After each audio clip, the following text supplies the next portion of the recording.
नमन परम प्यारे राम, परम पूज्य गुरुजन, परम दिव्य आत्माएं और आप सबके मंगल आशीष लिए परमेश्वर कारण कृपा करके अपने श्री चरणों में लेके आए हैं। उनका बारंबार धन्यवाद, अनंत बार धन्यवाद, अनंत बार धन्यवाद। गुरुजनों के अकारण कृपा से वे हमें इस समय मन के रूपांतरण में लेके आते हैं। उनका बहुत बहुत धन्यवाद, अनंत बार धन्यवाद, अनंत बार धन्यवाद, अनंत बार धन्यवाद।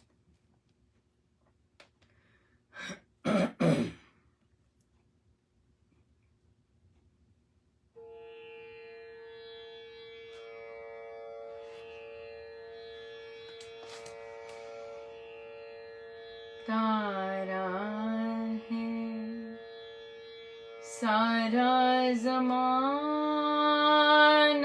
राम, हमें भी तारो।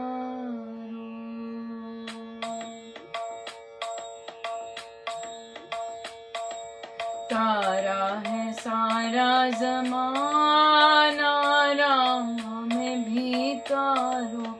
तारा है सारा ज़माना राम, हमें भी तारो।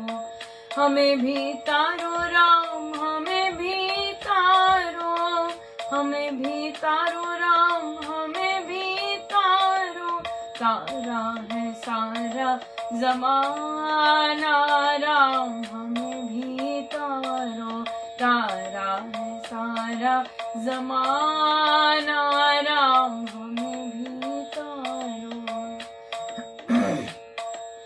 ना हम है मीरा, ना हम है राधा, ना हम है मीरा, ना हम है राधा, ना हम है तुलसी, ना हम कबीरा, ना हम है तुलसी, ना हम कबीरा, पर फिर भी हम हैं तुम्हारे राम, हमें भी तारो। पर फिर भी हम हैं तुम्हारे राम, हमें भी तारो। तारा है सारा ज़माना राम, हमें भी तारो। तारा है सारा ज़माना राम, हमें भी तारो।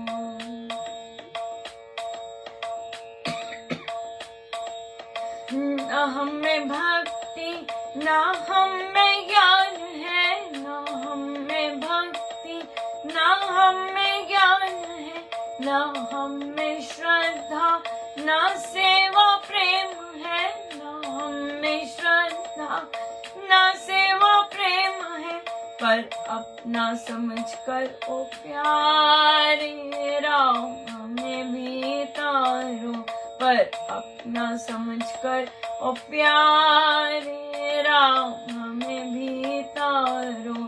तारा है सारा ज़माना राम, हमें भी तारो। तारा है सारा ज़माना राम, हमें भी तारो। हम हैं आपके, आप हैं हमारे, हम हैं आपके, आप हैं हमारे।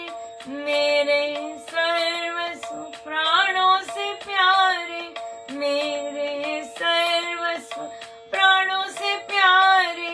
हम आए शरण तेहारी राम, हमें भी तारो। हम आए शरण तेहारी राम, हमें भी तारो। तारा है सारा ज़माना राम, हमें भी तारो। तारा है सारा ज़माना राम, हमें भी तारो। हमें भी तारो राम, हम भी तारो।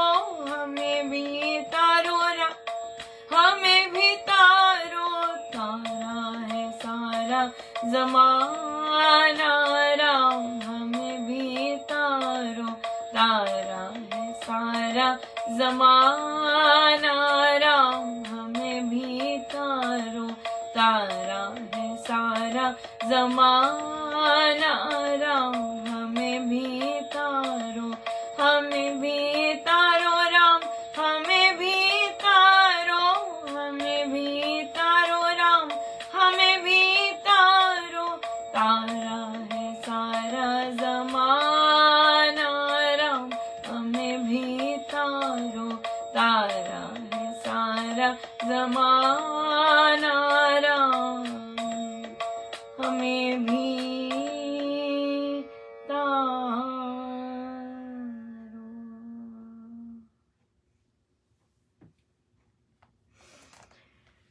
भजन इन पुस्तक में से ले रहे हैं, हारमोनियम के संग धुनें व भजन, और ताकि जो लोग सीख रहे हैं हारमोनियम वे आराम से इसका गायन कर सकें, ताल सहित, कहाँ रुकना है, कैसे करना है। तो महाराज ने बड़ा सुंदर सुझाव दिया भाई कि इसे लो, और ताकि जो लोग सीख रहे हैं वो और पक्की तरह सीख सके। सो बहुत बहुत गुरुजनों का बहुत धन्यवाद।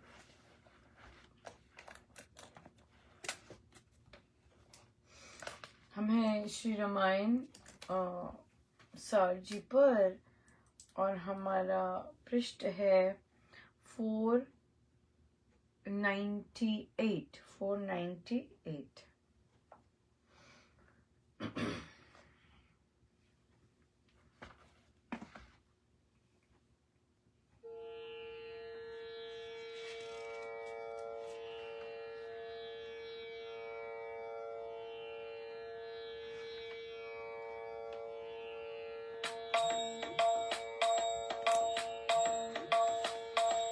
दुर्ग कोट गढ़ किले न जाते जब तब सबके दे दो सीता भूप, आप ही जाकर तो फिर इंद्रजीत पर वीर शक्ति युक्त कुंभकर्ण हो, देव रहे रक्षपाल तो भी कहीं न शरण हो। सोचो राजन आप ना जिससे सर्व मरण हो, नगर देश हो शांत जिससे विपदा तरण हो। विभीषण से चिढ़कर कहा तब मेघनाद ने, भीतर भीरू भाव बोला तेरे वाद ने। सगे बंधु विपरीत तुझको किया विषाद ने, रामचंद्र का पक्ष पोषा बहुत विवाद ने। असुर वंश में आप एक बहुत डरपोक हो, कायरपन के वाद रहकर बने रोक हो। रामचंद्र का तो हमें कहो क्यों शोक हो, मार करेंगे दूर अरि चाहे सब लोग हो। बंधु पुत्र की बात सुनकर कहा तब उसने, तुमको यह अविवेक सिखाया कहिए किसने। बाल बुद्धि है मूढ़ मुझे कहा बीरू जिसने, सबका होगा नाश बताया कहने इसने। गर्म गर्म कर बात परस्पर वे थे लड़ते, कहकर कायर डरूं दोनों बहुते बढ़ते। मूर्ख मूढ़ा जान वचन के लपके पड़ते, वचन बाण बौछार विविध विधि से जड़ते। पुत्र बंधु की कल देख कहा अशुपति ने, बंधु वैर में बड़ी द्वेष की तेरी मति ने। पुत्र बंधु की काल देख कहा अशुपति ने, बंधु वैर में बड़ी द्वेष की तेरी मति ने। तो विभीषण वार्न कर रहे हैं रावण को। फिर कितना कुछ सुना पर फिर भी चुप नहीं हुए, और वे कहते जा रहे क्या तुम तब का इंतजार कर रहे हो कि सब ये दुर्ग सब कुछ गिर जाएंगे, तब का इंतजार करते हो। मत इंतजार करो इस सब का, दे दो सीता राजन, और आप खुद ही जाके दे दो। अब यहाँ चाहे इंद्रजीत हैं जैसे वीर हैं, चाहे कुंभकर्ण हैं, चाहे रक्षपाल हैं, तो भी कहीं नहीं शरण मिलने वाली। आप सोच लो राजन कि जिससे अपना मरण ना हो, ये सोच लीजिए अच्छे से, और ताकि नगर देश शांत हो जाए और विपदा टली जा सके। अब विभीषण से अब चिढ़ गए, पसंद नहीं आ रही बात विभीषण की, चिढ़ गए और मेघनाद बोलने शुरू किए। मेघनाद उनके नाती हैं, राइट, उनके भतीजे हैं। और फिर कहा कि कहते तुम्हारे अंदर जो डरपोक है ना, हाँ वो उसने तुम्हें जितना वो सब तो तुम्हारे अंदर जो डरपोक के भाव आ रहे हैं ना, वो बाहर निकल रहे हैं, ऐसा बोला मेघनाद। और जिसने तुम्हारे जो सगे संबंधी हैं उसके विपरीत तुम्हें कर दिया है, और क्योंकि तुम डरपोक हो, इसके कारण तुम में विषाद आ गया है। हाँ, तुम डिप्रेशन में हो, और इसके कारण तुम अपने ही लोगों के विपरीत हो गए हो। अब आप असुर वंश में तो आप सबसे डरपोक ही निकले, राइट, ऐसे बोल रहे हैं। और कायरपन हो, और हम रामचंद्र का क्यों करें शोक भाई? हम मार करेंगे रामचंद्र को, तो हम मार देंगे। और तो ये अपने अपने बंधु की पुत्र की बात सुनकर उन्होंने कहा कि ये तुम्हें किसने अविवेक की बात सिखाई है? हाँ, किसने ऐसी बातें तुम्हें सिखाई हैं? ये जो तुम बातें कर रही हो, किसने सिखाई हैं तुम्हें? और अविवेक, बहुत सुंदर शब्द, अविवेक की बातें किसने सिखाई हैं? और तुम बच्चों की तरह बात कर रहे हो, मूढ़ बातें कर रहे हो। हाँ, एक तो बच्चों की तरह बातें कर रहे हो, उसे जो वो यंग मैन है उसका श्रेय नहीं दिया। क्यों? क्योंकि अविवेक की बातें कर रहे हैं। तो जो बातें कर रहे हो वो मूढ़ बातें कर रहे हैं, जो तुम मुझे भीरू कह रहे हो। वाद विवाद अब शुरू हो गया है, राइट। और तो विभीषण जी काट रहे हैं कि भी ये भीरूपन नहीं है, ये समझदारी है, ये विवेक है, ना कि भीरूपन है। और तो अब ये तो नाश की तरफ लेके जा रहा है। तो अब गरम गरम वाद विवाद हो गया और लड़ रहे थे। तो वो कहते कायर है तू, कहते मैं कायर नहीं हूं, सर्वनाश की ओर जा रहे हैं। वचन बाण बौछार झगड़ रहे हैं। तो अब असुरपति ने देखा कि ये तो मेरा पुत्र और भाई झगड़ रहे हैं, और तो अब रावण भी अपने पुत्र की साइड हो गया और बोला कि बंधु वैर में द्वेष ने तेरी मति को जकड़ लिया है। बहुत सारे परिवारों में ऐसे होता है, जब बहुत सारे परिवार के जन एक साइड हो जाते हैं और एक आध कोई मतलब दूसरी ओर रहता है। और तो यहाँ पर तो फिर महाराज बहुत सुंदर कहते हैं। महाराज कहते कि जो भौतिकता है संसार में है, देखिए संसार में जो लांछन लगाए विभीषण पर, और फिर आध्यात्मिक अलौकिक रूप से विभीषण जी को जो मिला अपने चयन करके, वो बहुत डिफरेंट है, बहुत ज्यादा डिफरेंट है, कॉन्ट्रास्ट है। एक किस तरफ जाता है, किस तरफ रास्ता जाता है। तो संसार में तो आप देखेंगे कि अभी मेघनाद ने बोलना शुरू किया है, और उसके बाद मेघनाद बोलता ही चला जाता है, उस पर अपनी जिह्वा पर, अपनी सोच पर वो अंकुश ही नहीं लगाता। और फिर संसार आज तक लोकोक्तियां बनी हुई हैं विभीषण जी के कारण। क्यों बनी हुई हैं विभीषण जी के कारण? संसार ने क्यों बनाई आज तक उनके ऊपर ऐसी लोकोक्तियां? क्योंकि संसार ने शक्तिशाली को देखा, लेकिन ये नहीं देखा कि कितनी नकारात्मक शक्ति ने उन्हें ये टाइटल दिए हैं,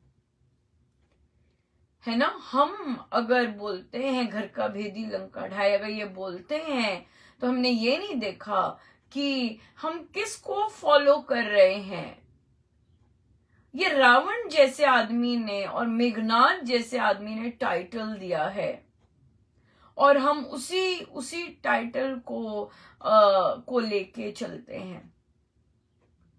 हाँ, और जो प्रभु ने टाइटल दिया विभीषण जी को, उसकी तो कोई लोकोक्ति नहीं बनी। हाँ, उसकी तो कोई लोकोक्ति नहीं बनी। जो विभीषण जी ने काम किया है वो तो गीता जी फॉलो किया उन्होंने, है कि नहीं? बिल्कुल की है। जो अर्जुन को उपदेश दिए प्रभु ने, वही तो विभीषण जी ने एक्चुअल में किए। और हम अभी भी यही चीजें बोलते हैं, और किसके शब्द बोलते हैं ये भी हम नहीं सोचते, ये भी नहीं सोचते भी किसने टाइटल दिया। अरे भाई ये तो मेघनाद के टाइटल हैं, रावण ने टाइटल दिए हैं, और हम रावण के शब्दों को और मेघनाद के शब्दों को जीवित रख रहे हैं, है ना। ये तो अब हमारे चयन है कि भाई अभी हमें इस तरह की समझ आई है, अरे बाप रे, हाँ हम तो रावण जैसे लोगों की और विभीषण मेघनाद जैसे लोगों की जो उन्होंने स्टेटमेंट्स बोली हैं उसके ऊपर ही चलते जा रहे हैं और वही वर्ड्स यूज कर रहे हैं। चयन है, बहुत जबरदस्त चयन। तो बल्कि विभीषण जी के लिए तो होना चाहिए कि बुराई के विद्रोह करने वाले को राम शरण मिलती है। जो करेगा बुराई का विद्रोह पाएगा राम की शरण, है ना। जो करेगा बुराई का विद्रोह तुरंत पाएगा राम की शरण। ऐसी लकोक्तियां होनी चाहिए। और ये किस पे जाती हैं? ये विभीषण जी पे जाती हैं कि जो करेगा बुराई का विद्रोह वो पाएगा राम की शरण। हाँ, राम ने सीधा बोला, प्रभु ने, रघुवर ने बोला कि मुझे कोई एक बार बोल दे मैं आपका हूं, वो मेरा हो जाता है, मैं उसे अपना लेता हूं। जो बोलेगा एक बार मैं हूं आपका, अपनाएंगे राम उसे गले लगाकर। ये है विभीषण जी की एट्रीब्यूट्स। और हम, क्योंकि हमारी संसारी नजर होती है, संसारी सोच होती है, और सबसे बड़ी बात, हम अविवेक से कार्य करते हैं, जो कि महाराज ने बोल दिया, है ना। हम अविवेक से कार्य करते हैं, जिसके कारण हम अनंत नकारात्मक और उन लोगों के स्टेटमेंट्स जिंदा रखते हैं जिन्होंने परमेश्वर का विद्रोह किया। राइट, या बिल्कुल सही है। तो ये चीजें, ये बहुत बहुत इम्पोर्टेंट है। और कि हम ये चीजों को नोटिस करें और फिर देखें, क्योंकि विभीषण जी ने जो किया वो तो गीता जी का पालन किया, गीता जी में जैसे सिखाया वही उन्होंने किया। विभीषण जी ने जो पालन किया वो संत ने जैसे उन्हें बताया वैसे उन्होंने किया। राइट, विभीषण जी ने जो किया। सो बहुत सुंदर दिन रहा आज। और हमारे आज हमारे यहाँ सत्संग हॉल में बहुत मतलब वर्षों बाद, कोविड और बहुत वर्षों के बाद, आई थिंक 2019 के बाद आज पहली बार जाप आरंभ हुआ। पर आई गेस हम लोग भूल गए कि जब भी जाप आरंभ करना होता है सत्संग के पश्चात, तो हम लोग दिल्ली फॉलो करते हैं, दिल्ली का पैटर्न फॉलो करते हैं। और तो वो कुछ बहुत अटपटा सा हुआ, तो महाराज पहले ही तैयार करके गए थे, क्योंकि बहुत लंबा हो जाता है, आधे घंटे जाने का वो भी बैठे रहना, फिर 1.5 घंटा वहां सत्संग के लिए बैठना, 2 घंटे बैठे सिटिंग, और फिर 2.5 घंटे और। तो फिर महाराज ने पहले ही बोला कि तुम, बड़ा सुंदर मुझे आदेश हुआ था आज कि तुम बाहर निकल के परिक्रमा करना श्री राम शरणम की माला लेकर। तो पर देखिए, महाराज ने मुझे उठाना था उस समय एक्चुअली, तो और आज बच्चे भी आए हुए थे, तो जब उठाया तो महाराज कहते चलो भी पकड़ो, नहीं तो मैं सबसे पहले निकल जाती हूँ और मैं किसी से बात नहीं कर पाती। तो आज क्योंकि ये था तो मुझे उठाया ही उठाया था। और देखिए इतनी फनी बात है कि मैं बाथरूम के लिए जाने के लिए मैंने कहा चलो पहले बाथरूम कर लेती हूँ। तो मैं जब बाथरूम गई तो महाराज मुझे मानो बोले कि अरे भाई तुम्हें किसी कारण उठाया है, तुम काम करो जाके, तुम ये बाथरूम घुस गई। मैं भागी वहां से और फिर पकड़ा, क्योंकि कई लोग जल्दी जल्दी भाग जाते हैं, खत्म बहुत अच्छे से खड़े नहीं होते। तो एक को पकड़ा, उनका छोटा सा बेबी था, तो उन्हें बोला कि भाई जब प्रवचन चल रहे होते हैं बच्चे को ले जाया करो। कहते मैं खड़ी हो गई थी, मैं चले गई थी शायद, पर मैं पीछे नहीं देखती तो इसलिए मुझे पता नहीं था। मुझे लगा एक ही फैमिली आई है, बाकी का मुझे कुछ पता ही नहीं था। और फिर उन्हें बोला, और फिर पूरी फैमिली को ही बोल दिया। बहुत सुंदर भाव थे। जो साधक जी थे, जो बच्चे के पापा थे, उन्होंने फिर मुझे वो मिले, बहुत सुंदर भाव थे। मैंने कहा कि वहां पर देखिए महाराज जब बोलते हैं तो कईयों के लिए साक्षात होते हैं। और देखिए वो साधक जी कितने सुंदर भाव, कहते होने भी यही चाहिए, होने भी यही चाहिए। बहुत सुंदर लगा। तो उन्हें यही कहा कि नहीं, जब भी बच्चा थोड़ा सा महाराज के प्रवचन में बोले तो अपने आप उठ जाया कीजिए। और वो बहुत सुंदर रिस्पांस था उनका। तो और वो पुराने साधक हैं, मतलब बहुत यंग हैं, अब बच्चे हो गए तो पुराने साधक हैं। सो ये था। और फिर मैं निकली, एक और फैमिली थी। नहीं, फिर मैंने, हाँ, सबसे पहले तो मैं भागी बात करने, फिर मैं चलेगी बाथरूम। और फिर मैं जब निकली तो मैंने वो साधक जी देखे जिनकी ड्यूटी थी आज।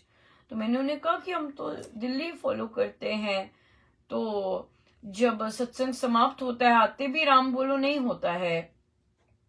और तो उन्होंने बोला कि बिल्कुल ठीक है। कहते मैंने पूछा था, पहले पूछ के किया था, तो तो फिर भूल गए होंगे जिन्होंने बताया। कहते मैंने एक बार अटेंड किया हुआ है दिल्ली, तो ये और भी अच्छा हो गया। तो कहते मैंने अटेंड किया हुआ है, और उसके बाद जब सत्संग समाप्त होता है तो सर्वे शक्ति में भी नहीं होता, सीधा ही वृद्धि आस्तिक से शुरू हो जाते। तो ये भी बात बहुत पता चली। तो मैंने कहा यही ऐसे ही होगा, और हम ऐसे ही हमें फॉलो करना है, जैसे दिल्ली में होता है वैसे ही हमें फॉलो करना है। कहते हाँ, मैंने कहा एक ही पैटर्न रहना चाहिए, सभी एक ही कर रहे हैं, और हर संडे एक ही होना चाहिए। तो ये बात महाराज ने करवानी थी। फिर वहां से हटी तो एक और फैमिली खड़ी थी बच्चों के साथ। तब मुझे पता लगा कि अच्छा भाई ये भी आए हुए हैं कौन बच्चे। पर वो उनकी उनकी वाइफ कहती कि oh my God, thank you so much, आज आप मिले। कितनी देर से मेरा मन हो रहा था। उन्हें पता था मैं टीचर हूँ, कि मुझे आपसे बात करनी है। और आज देखिए, तो मुझे यही लगा, मैंने कहा ओ, तभी महाराज ने तब से प्लानिंग करवाई थी कि तू उठना और बाहर जाना और परिक्रमा करना। और क्योंकि देखिए गुरुजन तो सबके हृदय की बात जानते हैं। और फिर उनसे बात हुई, उनके बच्चे का कोई कंसर्न था। और फिर तो उनको उसके बारे में अभी कुछ नहीं पता था। तो उनके बच्चे को ऑटिज्म है, डिटेक्ट हुआ। छोटा सा बच्चा, अभी तो स्कूल भी नहीं जाना शुरू किया, तो वो डिटेक्ट किया है। तो मुझे देख के ही थोड़ा हल्का सा लग रहा था। मैंने कहा हाँ, मुझे फील तो हुआ था। तो फिर उसकी वो बात कर रहे थे, तो उन्हें जप योग की बात कही कि, और फिर घर पर अपनी साधना करने की, बच्चों को जाप की ओर लेके जाने की, और गुरुजनों के बारे में बताने की बात की। तो बहुत खुश हुए, बहुत आई गेस, क्योंकि वो चाह रहे थे कि वे बात करें। और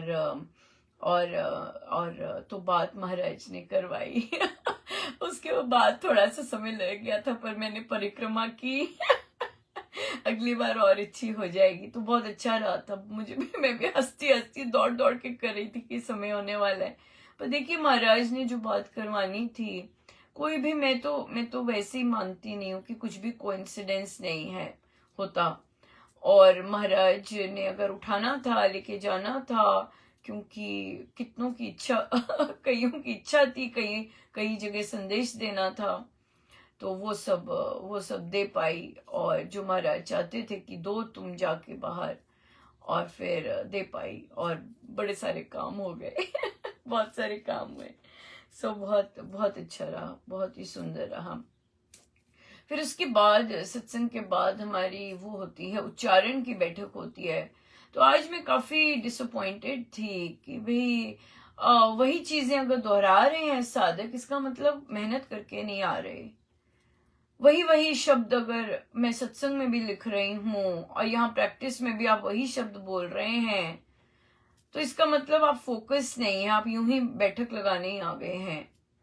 तो बहुत सारे साधकों के साथ ऐसा था कि तो हमने कहा ये तो कोई मतलब नहीं है आगे बढ़ने का, जब तक आप पक्की तरह नहीं होते कोई मतलब ही नहीं बनता कि हम आगे बढ़े। पर मुझे अच्छा नहीं लगा कि कितने हफ्ते हो गए हैं वही वही शब्द गलत उच्चारण कर रहे हैं, उसमें सुधार नहीं आया, वापस आ जाते हैं। तो इसका मतलब सजगता बहुत बिल्कुल लेवल बहुत ज्यादा टंकी लो है। और जब पढ़ भी रहे होते, गा भी रहे होते, अभी सर्कल किए हुए हैं, अभी मार्क किए हुए हैं, फिर गड़बड़ करते हैं तो अच्छी बात नहीं है।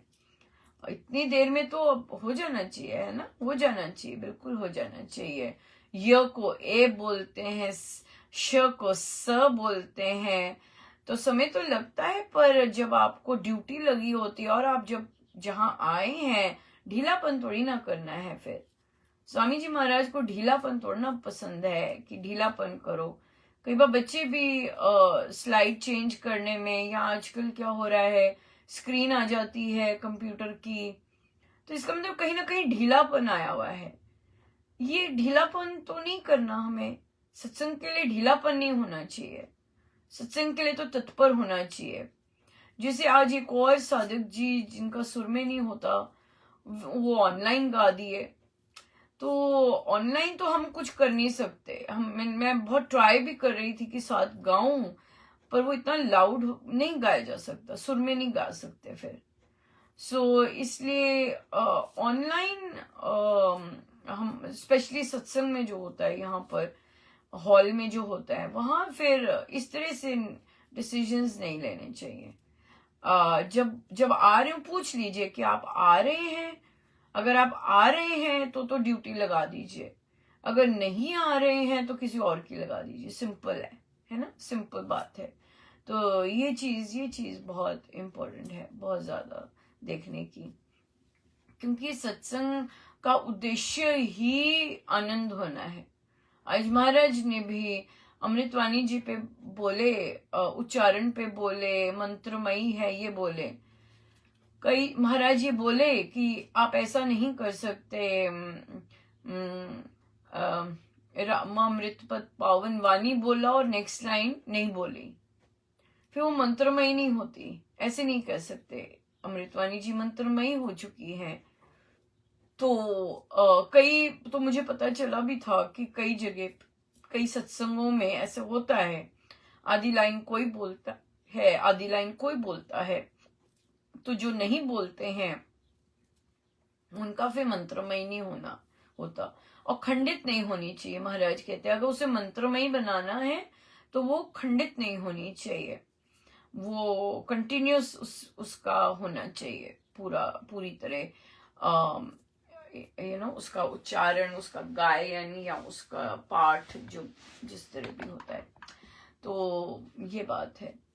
बहुत सुंदर कल चर्चा हुई, हमारी एक बैठक अमृतवाणी व्याख्या जी पे भी लगती है, उसमें हमारा जो दोहा था वो था, बाधा विघ्न बहुत जब आवे, वैर विरोध बढ़ जावे, राम नाम जपिए सुखदाता, सच्चा साथी जो हित कर त्राता।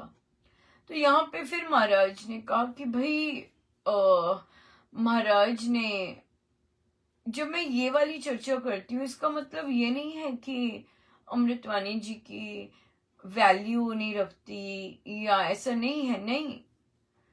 मैंने नोटिस किया है कि जब भी कोई भी प्रहार होता है या मेरा बहुत स्ट्रॉन्ग प्रारब्ध आए होते हैं, तो क्या होता है कि महाराज बड़ी दया करते कि कुछ ना कुछ करके अमृतवाणी जी का पाठ दे देते, कोई बीमार हो जाता या कोई ठीक नहीं होता ऐसे, तो फिर वहां पर बारी आ जाती, और फिर वहां पे सारा ही डाइल्यूट हो जाता। जैसे अमृतवाणी जी का पाठ होता, सब जितना प्रहार, जहां जितना भी कुछ, सब डाइल्यूट हो जाता। बहुत पावरफुल है, वो माँ है हमारी, है ना, उन्हीं से तो हमें सब कुछ मिल रहा है, श्री अमृतवाणी जी के पाठ से। सो इसका मतलब ये नहीं कि अगर ये बोला जाता है कि अमृतवाणी विपदा आई है, अब अमृतवाणी जी आदेश देती हैं कि जब विपदा आए तो राम मानो कि राम नाम परम हितकारी है, मेरे सुखदाता हैं और मेरे सच्चे मित्र हैं।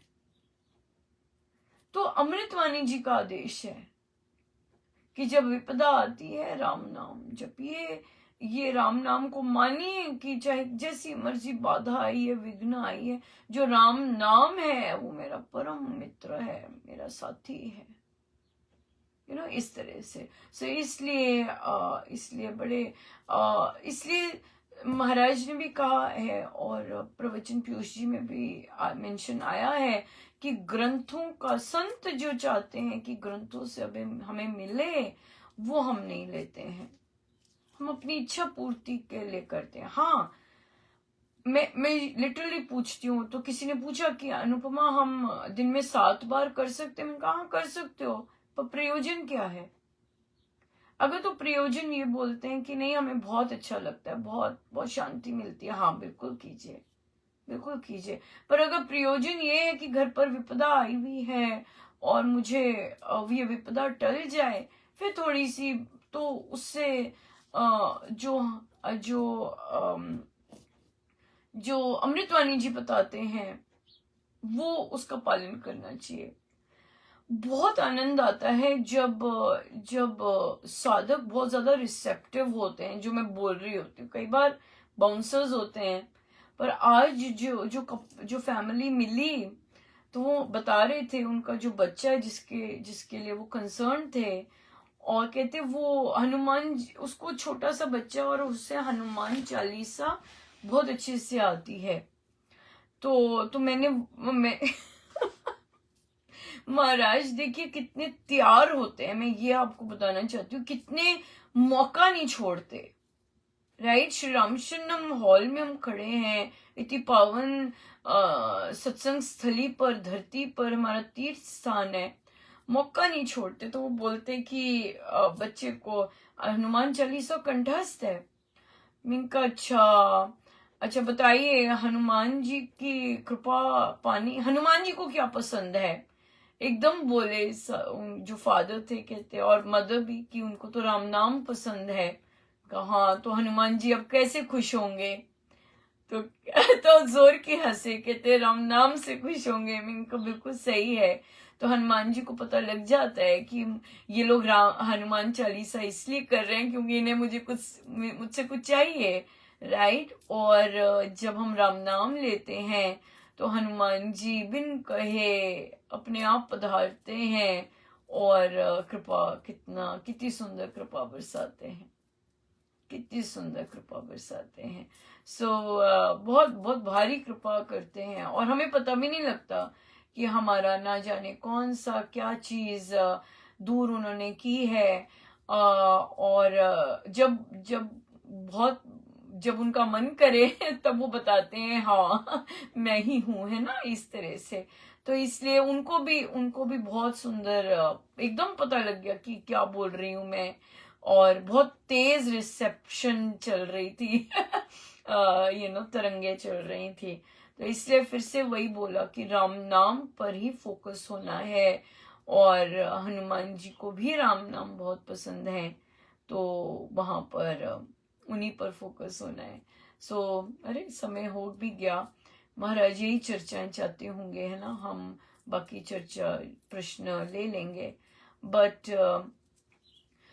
अगर बच्चा जैसे इस तरह से है, अगर यही प्रश्न अगर हम इसी पर केंद्रित हों तो बात यही है कि जप योग जो है, बच्चे अगर किसी डिसेबिलिटी से के कारण जिसका कुछ नहीं किया जा सकता, हमें गिफ्ट मिला है बच्चे के साथ, ये किसी डिसेबिलिटी के साथ या किसी इस तरह के चैलेंज के साथ अगर आता है हमारे पास, तो उसकी जो अपब्रिंगिंग होती है वो बहुत मैटर करती है। अगर बच्चा समझता है बातें, उसका ब्रेन बहुत अच्छा फंक्शनल है, क्योंकि कई कई ये बहुत वाइड स्पेक्ट्रम होता है, और कई कई बच्चे बहुत सुपर इंटेलिजेंट निकल होते हैं, इसी स्पेक्ट्रम में मेरे पास स्टूडेंट्स भी हैं, तो जो बहुत सुपर इंटेलिजेंट है, बट कहीं ना कहीं उनका प्रोसेसिंग में कहीं है। तो इसलिए बच्चे की जो अपब्रिंगिंग है, बहुत सुंदर एज है, 4 साल का बच्चा है, और उसको अगर जप योग पर उसको करवाया जाए, राइट, क्योंकि देखिए डिसेबिलिटी तो होती है, ऐसे बच्चे कई बार डिसिप्लिन भी, नेक भी, शुचि पवित्र भी, बहुत बहुत ऐसे गुण इनमें आए होते, भरे होते हैं नॉर्मल बच्चों से। सो कॉल्ड नॉर्मल बच्चे फिर ऐसे बच्चों को हीन भी समझते हैं, लेकिन इन बच्चों में कई बार अलौकिकता बहुत कूट कूट के भरी होती है। सो इसलिए ह्यूमैनिटी बहुत कूट कूट के भरी होती है, जो कि नॉर्मल बच्चे, सो कॉल्ड नॉर्मल बच्चों में सिखानी पड़ती है, होती नहीं उनमें। तो इसलिए बच्चे को अगर बचपन से ही उसमें कॉन्फिडेंस, फेथ, अपने परमेश्वर के प्रति, अपने गुरुजनों के प्रति फेथ का इंजेक्शन देते जाएं, और जप योग से बढ़कर ऐसा एफर्मेशन करना कुछ नहीं है, कुछ भी नहीं है। सो इसलिए जप योग का अगर वे सहारा लेते हैं और वो एफर्मेशंस बच्चों को सिखाते हैं बचपन से, there is nothing like it, there is nothing like it. आपने देखा है, अभी भी हाल ही में एक बच्चे ने एमपी का एग्जाम दिया था, एमपी का कोई एग्जाम था जिसमें लगभग 10,000 बच्चे पार्टिसिपेट करते हैं, और वो बच्चा कहता मैं प्रैक्टिस करता, आपको रिक्वायर्ड नंबर ऑफ टाइम में, जो भी उसका टाइम था, आई थिंक 8 मिनट या 10 मिनट ऐसे में 200 क्वेश्चन करने होते हैं, इतनी फास्ट स्पीड का टेस्ट होता है। तो उसने बोला, कहते मैं जब प्रैक्टिस करता था मैं सिर्फ 100 से भी कम पहुंच पाता था अपने आप। कहता उसने अभी हाल ही में नई वाली जप योग की बैठक स्टार्ट की है, और वो गया जब कमरे, कहते मैंने माला पहनी हुई थी, और मैं जैसे कमरे के अंदर, मतलब मैं गया तो मैं यही जप योग ही कर रहा था, और जप योग से ही करके अंदर गया। कहता आप यकीन नहीं करेंगे कि मैंने पहली बार एग्जामिनेशन सेंटर में बैठ के 180 क्वेश्चन सॉल्व किए। कि तो मैं हैरान रह गया कि मेरे से 180 क्वेश्चन सॉल्व हुए, और कहते तो महाराज ही कर सकते, गुरुजन ही कर सकते हैं, क्योंकि मैंने तो प्रैक्टिस में भी इतने किए, मैं तो 100 से ऊपर ही नहीं गया। और फिर उसका जो रैंक आया, 133 रैंक आया स्टेट में 10,000 बच्चे में। तो यही महाराज बार बार यही बता रहे हैं कि ये जो जप योग है, ये बच्चों के लिए बहुत ही जबरदस्त सिद्ध हो रहा है। जो भी बच्चे जप योग से करते हैं और कर रहे हैं, इसमें आए हैं, तो उनका जो विश्वास है, या बहुत सुंदर। फिर हमने चर्चा की, मैंने कहा कितनी सुंदर बात है कि एग्जाम सेंटर में ना मम्मी है, ना पापा है, ना कोई बड़ा कोई है, और ना फोन है, राइट। और एक है वो जो जप योग आप कर रहे हैं कि राम मेरे सहायक हैं, राम मेरे संरक्षक हैं, आप यही बोलते बोलते आप अंदर जाके अपना अकेले बैठ के काम करते हैं, है ना। तो जितनी नर्वसनेस, कैसी शक्ति आती है, और कैसे गुरुजन वो पंक्ति जो बोली है, जो बोल के प्रार्थना करके बच्चा गया है, कैसे उसे सार्थक बना देते हैं, राइट। सो यही महाराज ने उस परिवार के लिए भी यही बोला कि आप जप योग करवाइएगा बच्चे को। You never know, you just never know, right. Yes, कैसी ब्लेसिंग तभी होगा, क्योंकि ये देना होगा महाराज ने, तभी मुझे उठाया, सारी लीला रची, राइट। तभी से तैयारी कर रहे थे मेरी, जब से मैंने पढ़ा कि जाप होने वाला है, तभी से ये बीज डाल दिया था कि तुम उठ के परिक्रमा बाहर जाप करना, बाहर जाप करो। तो ऐसे अंदर जाप चल रहा था, मुझे बाहर ले आए, चलो भाई जाप करो। मैं सामान अंदर ही रख के गई थी कि भी मैं यही हूँ, कहीं गई नहीं। पर या बहुत लीला है उनकी, जैसे वे करवाना चाहते हैं, राइट।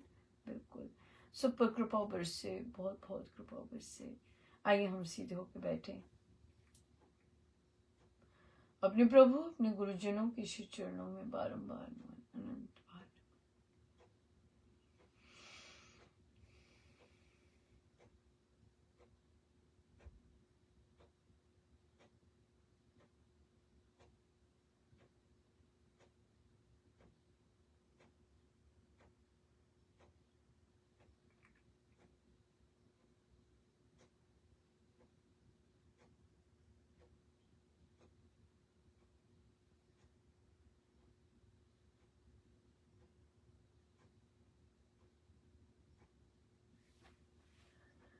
सब गुरुजनों का उनके श्री चरणों में जय जय राम, जय जय राम, जय जय राम।